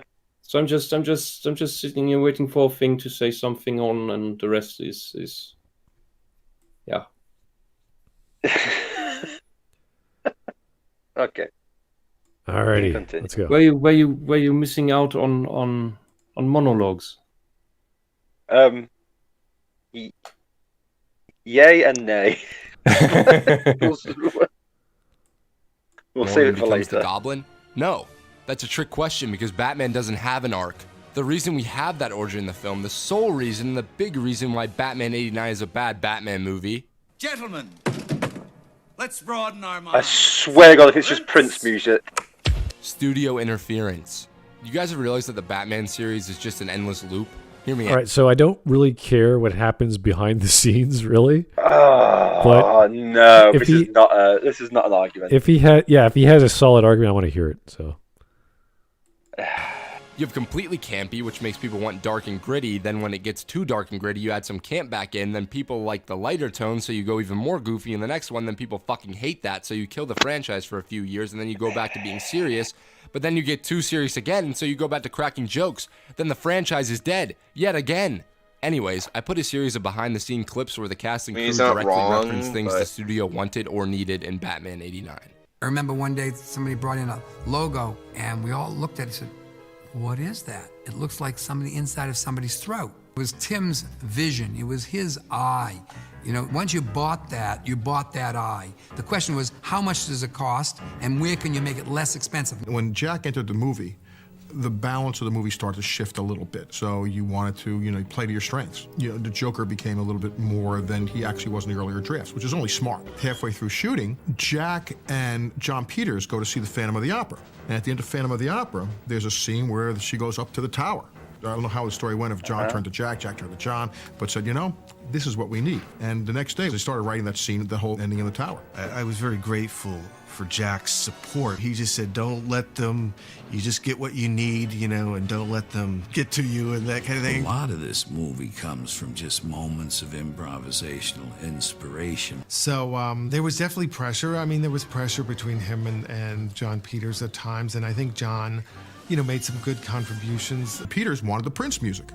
He kept saying, we're going to have Prince do songs because Mark Canton's big hit up to this point had been Purple Rain. John Peters came to me one day and said, Warner's have this thing going with Nike. Can you use any of their sportswear? Why don't they make the Bat boots? Of course actors ad-lib, and of course the lighting changes, and of course opportunities arise. What? What the fuck is this? That's why it's called filmmaking. You know what I mean? That's why it's called filmmaking. Hey, I'm confused. That's why it's called filmmaking. What? That's why it's called filmmaking. You know what I mean? What the fuck? So when you make a movie, it comes with product placement outside the movie. I don't really care. There's an advert. There was an advert for Coke. Because Alfred's an old That's man. why Batman 89 is a bad Batman movie. When you're an old butler, you can't have sugar all the time. You have to have Diet Coke, okay? That's just good health for you. But how is that? How does that make it a bad Batman movie, though? But it's like, go back to the Spider-Man comparison. It's like Spider-Man does the same shit they do to the Dr. Pepper advertisement. Yeah, that Spider-Man movie. I'm sure there was tons of adverts with the Dark Knight with advertising. What? This is an issue with the product placement. Maybe it was those Happy Meals where you got those Frisbees. But he wore Nike shoes. Okay. I had no idea. That's bad. Why? Because it's got Nike on it. So they got given free shoes. Cool. Okay. They had the final fight in a bell tower. Okay. Why is that bad? Well, because it's from Phantom of the Opera. Is it? Is okay? It was inspired. Oh wow. It was inspired by that. Jack Nicholson improvised stuff with the Joker. Okay, what's bad about it? No, it was improvised though. Okay. Now, if this was Ghostbusters, I'm saying okay a lot because there's no answer. If this was like Ghostbusters with all the women that was improvised and the whole script was improvised, I'd be like, whoa. What happened there? Yeah, but those were improvised. Those were improvised crappy jokes. Yes. what Jack was probably doing was improvised other things. Well, it's freaking Jack Nicholson. He knows what the hell he's doing. So Yeah. if he improvises something, there might be a good reason. You know? So yeah, it's not. Oh, you've got some goo in your womanly front pocket, hash pocket thing. It's not anything like that. It's probably Jack Nicholson, right. So doing something. The argument amazing. has to be the thing that Jack improvised was bad. You're like, oh, where is that? Which part? Well, show me where in the movie that happened and why it's bad. Because where does he get those wonderful toys? when you have freaking Anthony Hopkins or Jack Nicholson or any of these like really great actors do their thing and maybe we should try it this way. Okay, let's try it. Oh yeah. Oh, improvisation. God, improvisation is terrible. Anthony Hopkins shouldn't have done the in Hannibal Lecter because that was improvised. That means it's a bad Hannibal Lecter movie. Yeah. The fuck is this? Yeah, that's what it is. Yeah. Definitely, yeah. My ass. I've never heard. I can't believe someone said he wore Nike shoes, so it means it's a bad Batman movie. But let's be honest. I've lived long enough. I don't recall any product placement in the film. I only recall the marketing around the film, like the posters, the Happy Meals, all sorts of paraphernalia. This is a bad point. Yeah, this is all the merchandising outside the film. And also partly because also kind of because these advertisements give attention to the film anyway. So it was a summer blockbuster. It was gonna get advertisements. Yeah, of course this kind of stupid advertisement is gonna happen because summer is when those kinds of films make the most money anyway. Yeah, but it's like the late 80s and through to the 90s, the summer blockbusters got all the advertisement and all the attention.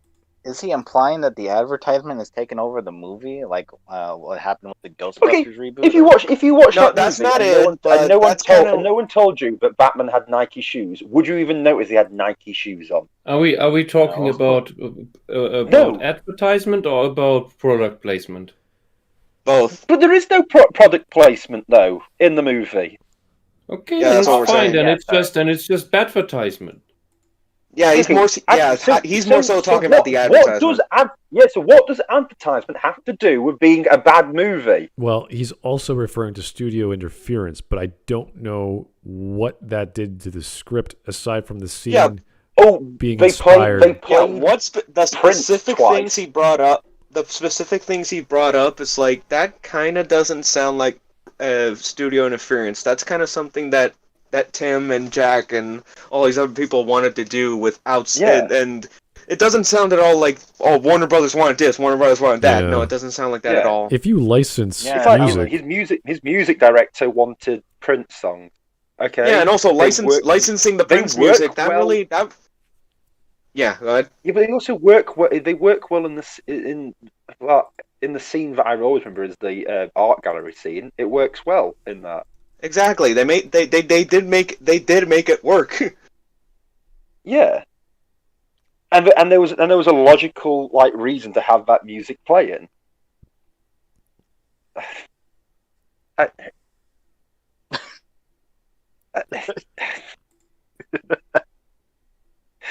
Okay, anyway. It's only bad when it's random. All right, let's go. You can tell he's 19 years old, can't you? Fucking idiot. Process that makes the magic. Imagine Generation Z, I imagine guess. having to completely shift your vision because the hack producer financing your movie goes to see a play. No wonder the Joker is the center focus. Jack Nicholson sells tickets. No wonder there's unnecessary Prince music in two of the Joker's biggest scenes. Prince sells tickets. No wonder there's such an underdeveloped romance between Bruce and Vicky. Romance sells tickets. No wonder there's Wait. Yeah, Okay. here he is exaggerating a bit too much. Okay. People like the Joker. People like the Joker. Having big ticket names. What is wrong with having the Joker be quite big to it? Yeah, having big acting names, having licensed music that's done by big names in music industry that's a good reason to go see anything. Oh, wow, you're going to go see a movie with Prince music in it. That might be cool. The fact that they actually had the song. Jack Nicholson's name is first on the. Even back then, Jack Nicholson was a big as hell star. So of course that was going to bring some notoriety to the movie, no matter how it turned out. Yeah, but Jack Nicholson did a deal with Warner Brothers and everything. The money he made from this movie alone meant he doesn't have to act ever again. Yeah, he didn't have to act. He did still keep going for a little while after that. Yeah. Well, yeah, for nearly 15 odd years. It's they're not actors just two gigs they want to make. Yeah, that's the thing. But with this, he was able to go. I can just do what I want to do now. He made that much money on it, so yeah, that's going to rake in tons of stuff. But Vicky's and Bruce Wayne's relationship is, it's not the greatest one in the world, but it's not half-hearted. It's Knox is decent too. It's more than Kylo Ren and fucking Rey. Anything is better than Reylo. But that gets rave reviews from morons somehow. But do you know what I mean? It's a bog standard relationship. It's like, okay, they like each other, and it's a shame that she didn't appear in the films afterwards because they could have probably. Yeah, and the one he's about to bring up now, it's like, yeah, the comedy sells tickets. It's like, yeah, Knox is not the well. It could have been better, but he's fine. He's not a bumbling comedic sidekick, by the way.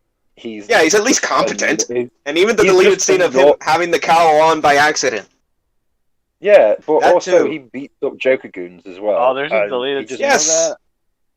Yeah, it's like him. I think that deleted scene was actually put into the comic book adaptation too. But yeah, it's like Knox is at least competent. It's like, why do you think they put an Easter egg of him in the CW Crisis on Infinite Earths when they referenced Batman '89?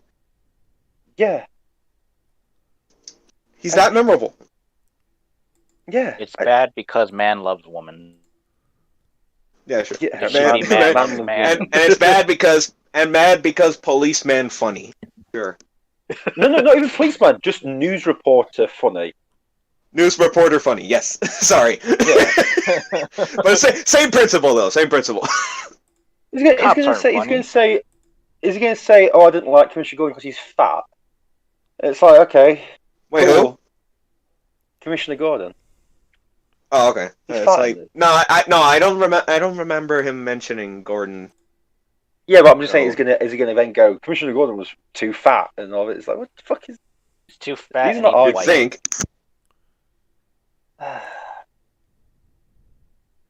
All right, let's keep going. Relatable comedic relief character that has no other reason to be there than to explain stuff to the audience and attempt to make us laugh. Comedy sells tickets. No wonder the third act seems very rushed. They thought of it halfway through fucking shooting. The Phantom of the Opera sells tickets. Let me give you a visual example of how WB tended to work back then. And probably works now. I don't care. Let's put Bane in a movie. Young Alex will buy 3 Bane toys. Let's put Joker in a movie. No. Young Alex will buy 3 Jokers yeah, but and this 1 is Harley this is Quinn just toy. Let's business. put Two-Face in a movie. Young This is Alex inevitable. will buy 2 Faces and 1 Tommy Lee Jones face Who toy. cares? Let's keep making Batman This is media. gonna happen Alex will buy anyway. 8 Batman toys, Star 1 Wars does the Alfred, same 1 shit. Old Man Is that Wayne, bad? and 3 separate Robin toys. Let's partner with make McDonald's toys. and Alex will buy a Batman Forever mug with his fucking chicken nuggets. Don't forget Yeah, the this is Batman 89 this is just mug. this is And just that's not all, the business. kids. Who cares? What's going on? What the fuck is going on? It's like what the it's fuck like him, is like, actually like, going on? Yeah, it's like him just bashing the whole it sells merchandise, the whole merchandise and shit. Yeah, franchising. The It's majority- like Are you annoyed at the amount of toys you have? The majority of these things have nothing to do with the actual 1989 movie. This is just the popularity of Batman being the most popular comic book character ever. So, yeah. Notice how most of these toys are from the DCAU. Yeah. Yeah. And also the McDonald's stuff was from Batman Forever, so that too. Yeah, the movie that literally had him. The movie that literally at the start had him say that he was going to go through.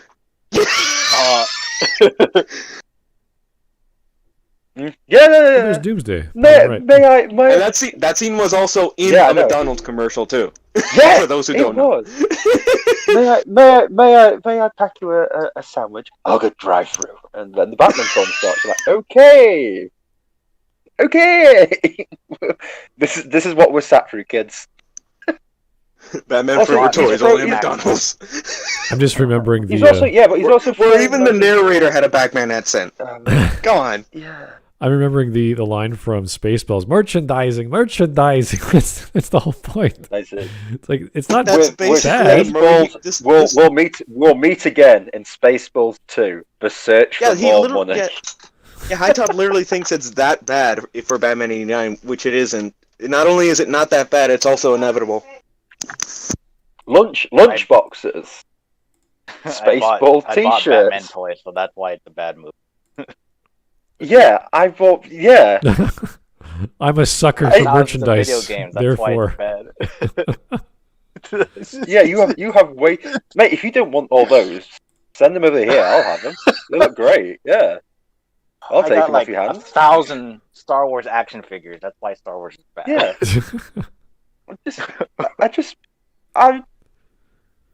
He's going Batman. So Batman 89 is a bad movie, not because what's in it, because he hasn't brought anything up really with that.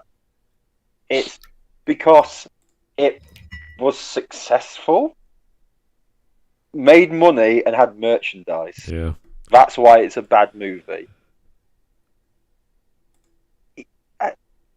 okay, let's keep going because there's not much to say about this. Am I missing something? Yeah, no, I'm just lost. I'm just completely lost with it. He's like lost all argument. This is just a bad point. Little nerdy kids like me will get their parents to buy them everything Batman, so while WB makes millions, I keep losing money. I am the problem. Well, how are you I am losing the final money? So reason parents Batman lose 89 money. is not a good Batman movie. Wait, what's What happening? the fuck? What the fuck is going on? What the fuck is going on? What the fuck is going on? What is happening? Well, I wasn't really this alive is when so it came much out, but the cringe. kids and moviegoers back then are why we got this beautiful looking, amazingly Like a rape designed, superb person. sounding, but completely empty film.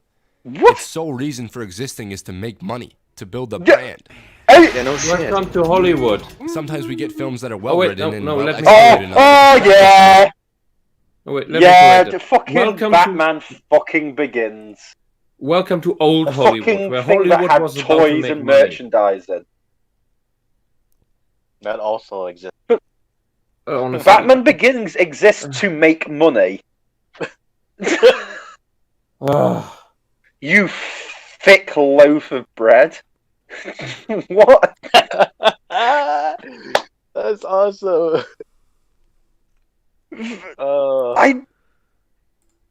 Yeah, so Hollywood people make money by selling tickets. We make movies to make money. How fucking dare they?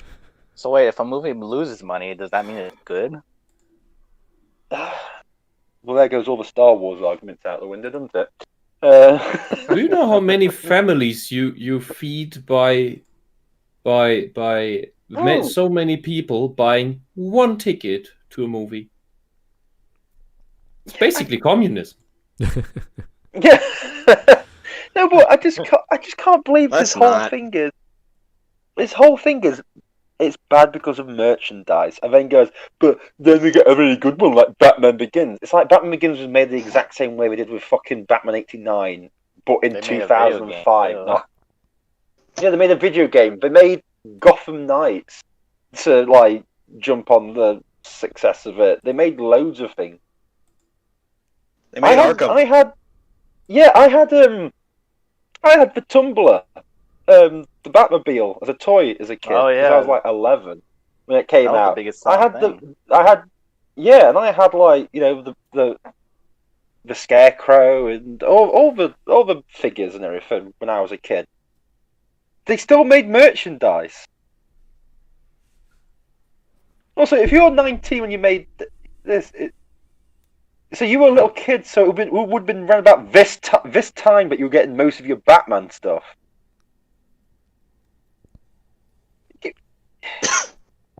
Batman Begins is just better. What can we say? Batman Begins is better because we see Bruce Wayne for 40 minutes before becoming Batman. Yeah, wonderful, Because great. he has a goofy voice. So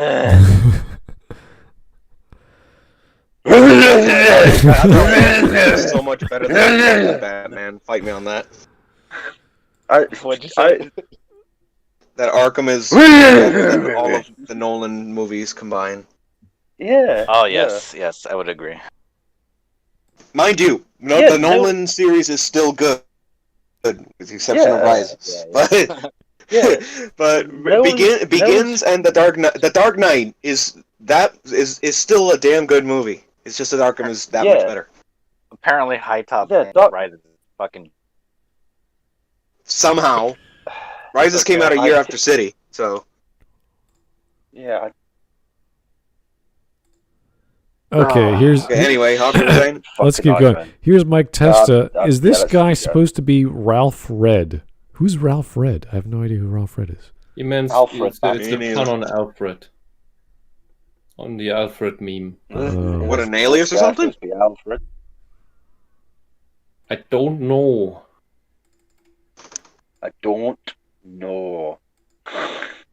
Ralph? Just adding an R to Alfred. Yeah, Ralph Red. That's literally what it is. It might be a typo. No relation to Omega Red from Marvel. I Well, yeah, let's wondered, keep going with this. I have a question. There's this DC comic people here? Sorry? Pardon? That almost sounds like a no. No, I have a question. Due to Batman universes, or generally, in the DC multiverse thing, all the multiverses exist somehow. That means the Lego thing also exists. Yeah, all the franchises like 89, like the movies, the shows, and all that. Yes, they in some way all of it exists in the DC multiverse. Okay, so the Lego universe exists in the DC multiverse. Yes. In a way, yes. So Darkseid, who is the exact same person in all the multiverses that he can enter, because New Genesis and Apocalypse are outside of the multiverse technically. Yeah. So he is aware that there exists a Lego universe, and if he projects himself into it, he becomes a Lego avatar, abiding by Lego rules, and he's aware of that. Yes.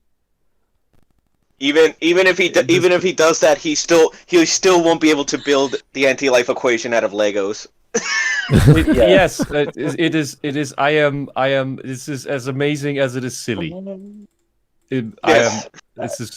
I don't know what to think about this. Here's Mike Testa again. It's the "Is this guy supposed to be Alfred" meme. I don't know what that meme is, so couldn't tell you. Yeah.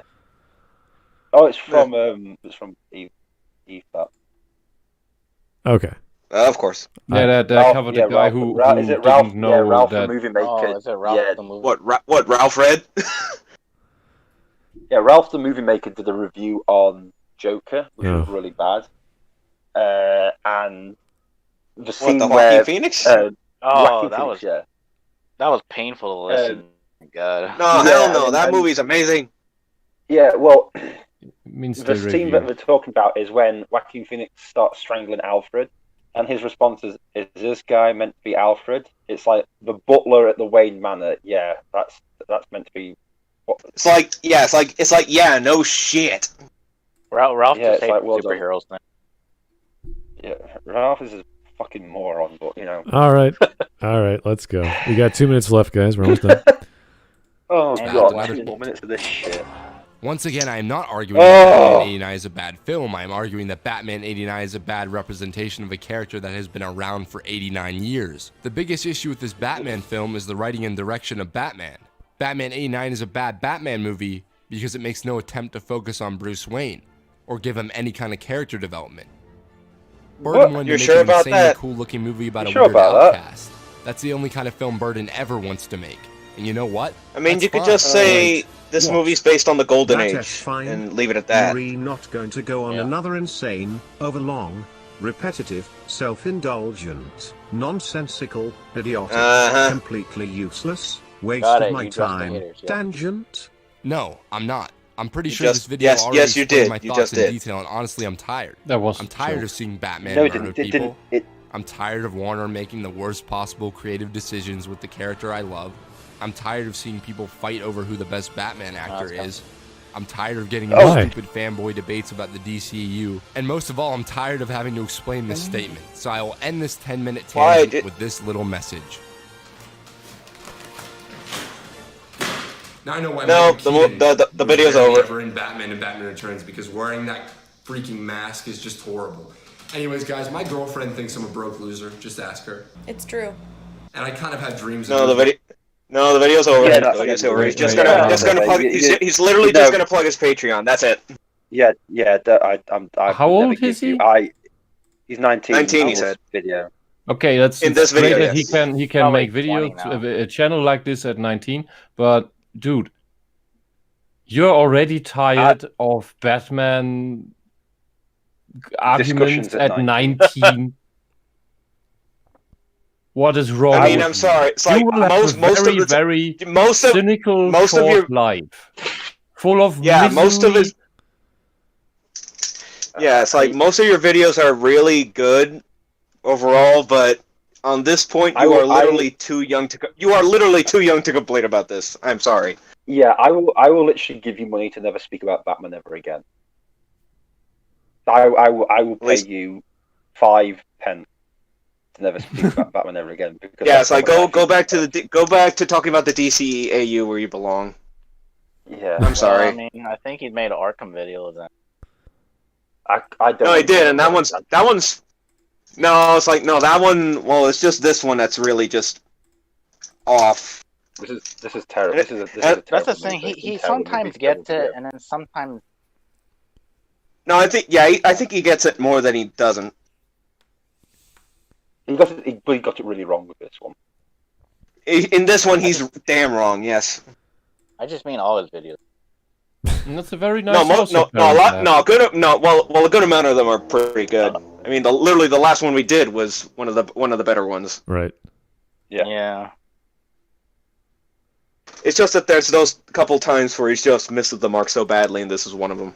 All right. Well, I think we're pretty much done here. Those are very strange assessment of a movie, not looking at the qualities of a movie as being bad, but just saying, oh, here's a scene with Nicholson. He's just goofing around. It's like, that's the Joker. That's the point. That's the whole idea. He's a goofy guy who kills people. He's crazy. You can get away with a lot of plots when you're crazy. Like, why is he doing that? He's nuts. Why is he wearing a bat suit? He's nuts. Why is he spinning around upside down? He's nuts. Everything is like he's nuts. You're like, okay, yeah, all right, makes sense. So, and when you're a kid, Batman is super amazing. When you get older, you realize what Smut just said, and it's fun in a different way. Yeah, and you could appreciate it with your kids. The same way with your dad taking you to go see Superman in 1970s or 1980s. It's like, oh yeah, it's Superman. It's easy. It's for kids. It's supposed to be entertaining at that level, and it doesn't have to be this modern take on this dark, gritty character who lost his parents as a kid. No, it's just fun. It's a fun comic book movie. It's not that deep. It has some depth, but it's not that deep. It's got enough for you to go, oh, I like this villain. I like what he's trying to do. He's scaring me. I wish he would lose. Oh, Batman wins. Yes. And that's the end of the film. Simple enough. Doesn't have to have a big message. But it was so popular they made a sequel, which you could argue is good and bad for many reasons. And after that, you get into the weird Schumacher films. So. Well, the weird thing about it is that I made a video on Batman Forever by Steelers. Okay. Okay. No? Anything else? Oh, we lost Goodman? Oh, he's gone. What? Sorry? No, it wasn't getting it. It was right. Wait, It was what? righty boy. Yeah. Here is Mike Testa. Yeah, you cut out halfway through, righty. Yeah. Oh, that's all right. Okay. Here's Mike Testa. Similar talking points as Ralph. How manipulative. Really? He had arguments like there's all this merchandise and there were a bunch of people behind the scenes changing the script and yada yada. These are I don't remember. These are not solid arguments, guys. Anything which is outside of the script or the body of work is not worth your time. I don't care about the mental state of the director. I don't care what the writer was doing on weekends or how much blow he was doing off hookers' asses. I don't care. I don't understand why he was either he was complaining that his parents are rich or that his parents cared about him and bought him toys. Yeah. I don't understand it. And like- from the looks Yeah, of the house he's in, it's that his parents are rich. You ate chicken McNuggets. Oh my God. It came with Batman toys. Oh, the horror. How bad for you. Yeah. Yeah. Well, and how many? God, look at all this stuff I bought from not Batman 89. Okay, cool. Well, no, and how many times have behind the scenes, there's been a lot of drama or whatever, and the movie turns out to be good? Does that disqualify the movie? Yeah, exactly. When was this video made, by the way? How many years ago was this made? This was done in 2018, September. 3 years ago. No, 3 years Oh, ago. So he's really? 22 Wow. now. So he's 5 years younger than me. So that means it's 1999. So he was born in 1999. So he probably, say he got interested in Batman at 6 years old. That would be 2005. So that's probably why he thinks Batman Begins is great. Because that was probably the first Batman thing he watched. Yeah. That's fine. I mean, you could like whatever you like for whatever reason, but to call a film bad, which was... Yeah. To call a film bad because it has merchandise with it. But he said it's a bad Batman. Yeah, because it has merchandise. That was his main argument. Yeah, and he's what, 40 years too late? Yeah. What do you think? Do you think fucking Adam West stuff didn't have merchandise either? Bloody hell. Oh, that's a good point. Yeah, I mean, 4 years too late, pal. Yeah. Anyway, I think Warner Brothers makes money from this thing. Yeah, I think we could say that's enough from HiTop for a while because this was not very substantive. And whenever he does talk about other things, maybe he's better as opposed to things he's obsessive. Like, I think he's an obsessive Batman fan. I think he's really into it. So that's why he has these high standards that he wants to pick apart the things he doesn't like. I'm an obsessive Batman fan. I've got high standards of it. And I would never bring up the merchandise Yeah, of a thing. Oh, there's a reason why it's bad. The chat said he just made a praising Falcon and the Winter Soldier video, and I just if you notice the chat, the Discord chat, the last couple of days, I watched through that, and it was so infuriating. I had to vent into the chat. Yeah, and made clips about the bad scenes. It is not in any way good. That is a very, very bad series. All right, well let's take a break. He called it a movie. Let's take a break from recommendations from HiTop for a while. He's not a bad video maker. He's very good, in fact, I think. It's his opinion and his expressions of arguments which don't really sit too well, which is odd. His editing is good. Oh, his editing's very good. I really like him as an editor. He's very quick. He makes some silly jokes here and there. I don't know about that shaky cam stuff. That was a bit unnecessary. But he was obviously having fun. So good for him. I hope he keeps making videos. He's one of the better guys we cover on here. Aside from some hot takes I didn't like in this video, very good. I enjoyed it. Didn't hurt my brain. Didn't make me cringe. Didn't make me sad. Yeah, there wasn't teriyaki. Good. There was no teriyaki sauce anywhere to be found. Because you know what's happening tomorrow, guys? You know what's happening tomorrow. What? It's Maggie May Fish Day.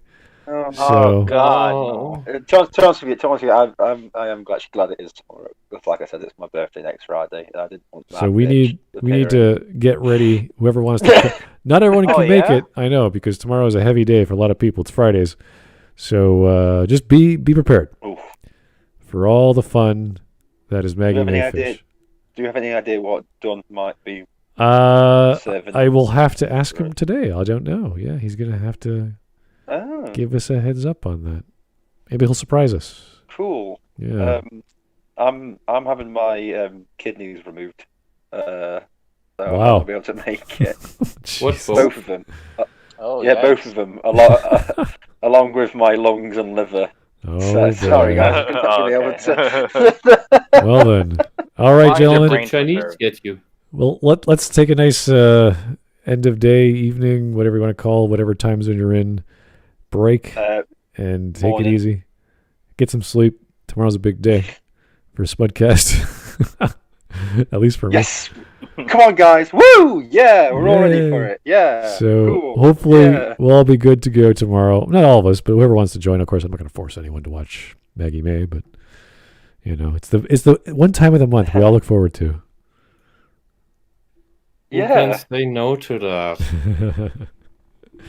Alrighty, thanks, guys. I try to, but when I get a message from someone going, "Oh, come on, please, someone's got to join me. Please, come on, just one, All right, one more, please, go on." Hopefully the weather will be better than it is today, so that there's no chance of like disconnects or because the rain's been there's a storm going on in Ontario right now. But hopefully it'll be past tomorrow and it won't freeze over and we're all fine and dandy.